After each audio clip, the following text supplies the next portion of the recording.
Renz Painting versus AJ Motors mga idol, semifinals, 8.6 seconds yung natitira, fourth quarter. Tara, panurin natin.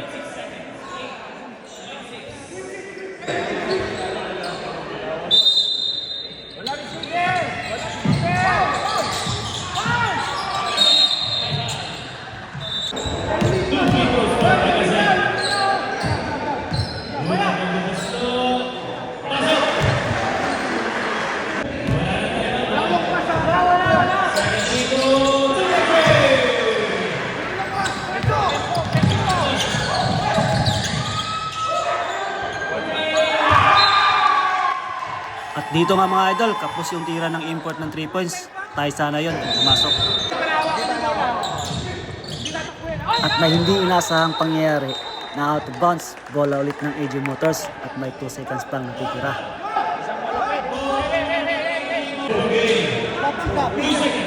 Tapos ito mag-inbound. Sikapin natin ba?